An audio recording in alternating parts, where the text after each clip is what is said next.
আমাদের এলাকার এই অঞ্চলের কিছু তরুণ সমাজ যে উদ্যোগ নিয়েছে তাদেরকে আমি ধন্যবাদ দিতে চাই না, এই কারণে তাদের কোনো ধন্যবাদই তাদের জন্য যথেষ্ট নয়। তাদের এই কর্মকাণ্ড আমাদেরকে এত আন্দোলিত করে যে এর ভাষা কি দিয়ে উপস্থাপন করবো সেই ভাষাটুকু আমি খুঁজে পাই না। সংগ্রামী উপস্থিতি, যখন এই এলাকার মানুষ তার সন্তানকে এই এলাকায় রাখতেই চাইতো না, যে বাইরে যাবে, যখন মানুষ দিক বিদিক ছুটাছুটি করছে, যখন অন্ধকারে অমাবস্যা অন্ধকারের মতো নিমজ্জিত হয়ে গেছে, তবুও এক আলোর বর্তিকা নিয়ে উপস্থিত হয়েছে এই বন্ধু সামাজিক সংগঠন। আমি আমার অন্তঃস্থল থেকে তোমাদের এই কর্মকাণ্ডকে স্বাগত জানাতে চাই। সাথে সাথে আমি এবং আমরা যারা আছি তোমাদের সাথে ওয়ালের মতো সারা জীবন, আজকে শুধু আজকের না, জীবনের বেঁচে থাকার শেষ মুহূর্ত পর্যন্ত আমি তোমাদের সাথে থাকতে চাই। আমি তোমাদের একজন যদি সামান্য সদস্য আমাকে যে এখানে দাওয়াত দিয়েছো, আমি ধন্যবাদ দিতে চাই। আমি স্বাগত জানাতে চাই এই কারণে যে তোমাদের এই উদ্যোগ এত এত এত বেশি প্রশংসা যে এটা শেষ করা যাবে না, এটা শেষ করতে চায় না। আমার হিংসা হয় তোমাদের প্রতি। আমার বয়স এক সময় তোমাদের মতো ছিল, আমিও এরকম সাংগঠনিকভাবে আমিও অনেক চেষ্টা করেছিলাম একটা প্রতিষ্ঠান করার জন্য, কিন্তু আমার প্রতিষ্ঠানটা ব্যর্থ হয়েছে। আমি আলোর মুখ দেখাতে পারিনি, আমি ব্যর্থ। একজন পরাজিত সৈনিক হিসাবে তোমাদের পিছনে থেকে তোমাদের এই অগ্রযাত্রাকে সারা জীবন সহযোগিতা করতে চাই। সাথে সাথে এই বন্ধু সামাজিক সংগঠনকে উত্তরোত্তর ভবিষ্যৎ কামনা করে আমি শেষ করছি।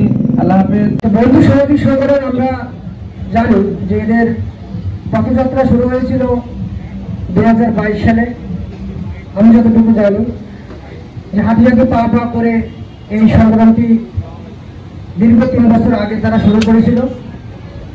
গত বছর 2024 সালে তাদের প্রথম আনুষ্ঠানিকভাবে আত্মপ্রকাশ করেছিল বন্ধু সামাজিক সংগঠন। তারই ধারাবাহিকতায় গত বছর আমরা অনেকে জানি হাজারকাঠি হাই স্কুল মাঠে তাদের একটা প্রোগ্রাম করা হয়েছিল। সেই প্রোগ্রামে অনেক প্রবীণ স্থানীয় লোকজনদেরকে তারা আমন্ত্রণ করেছিল। সেখানে তাদের কিছু উপঢৌকন হিসেবে তারা কিছু উপহার সামগ্রী রেখেছিল। তো বন্ধু সামাজিক সংগঠন আসলে তাদের এই যে পথযাত্রা, এটা একটা বিশাল একটা উদ্দেশ্য, এবং এই সংগঠনে যারা জড়িত আছেন তারা সকলেই তরুণ। আর আমরা জানি যে তরুণরাই আসলে সবকিছু করতে পারে। আজকের বাংলাদেশ বর্তমান যে অবস্থায় আছে, এই অবস্থার অবদান কিন্তু তরুণদের। আজকে তরুণরাই কিন্তু বাংলাদেশকে একটা ভিন্ন মাত্রায় তারা নিয়ে গেছে। ঠিক একইভাবে এই যে সংগঠনটি, এই সংগঠনের যারা সদস্য, আমি জানি যতটুকু যে তাদের বয়স 18, 20, 22, 25, 30, হয়তো এর উদ্যোগ কেউ নয়। তো এই অল্প বয়সের সদস্যরা মিলে যে সংগঠনটি আমাদেরকে উপহার দিয়েছে, আসলে আমরা অবশ্যই এর জন্য গর্বিত। তাদের এই মানবিক কল্যাণ, তাদের মানবিক কাজ অনেকটু তাদেরকে এগিয়ে নিয়ে যাবে, এটা আমি আশাবাদী।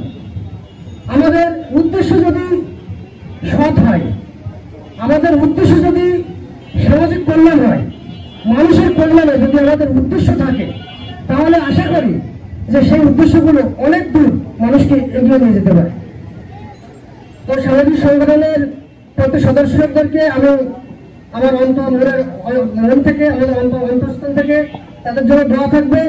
তারা যে উদ্যোগটা নিয়েছে, আমি আশা করি প্রতি বছর তারা এই জাঁকজমকভাবে এই অনুষ্ঠানটা করবে।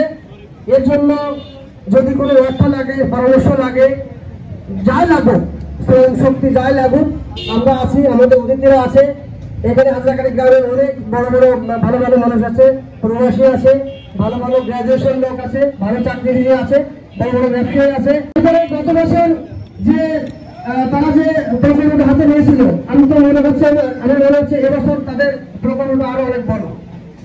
তারা এই যে অসহায় মানুষদেরকে তারা যে একটা উপহার দিয়ে সেটাকে স্বাবলম্বী করা, এটা একটা অনেক বৃহৎ কাজ, অনেক বড় কাজ। তো তাদের চিন্তাধারা আমি দোয়া করি যে তাদের চিন্তাধারা বছরের পর বছর পরিবর্তন হোক, আরো ভালো কিছু করুক।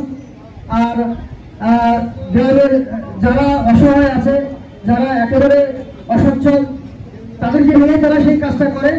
আমি দোয়া করি যেন তারা প্রতি বছর এই মহতি কাজটা যেন তারা আরো বড় পরিসরে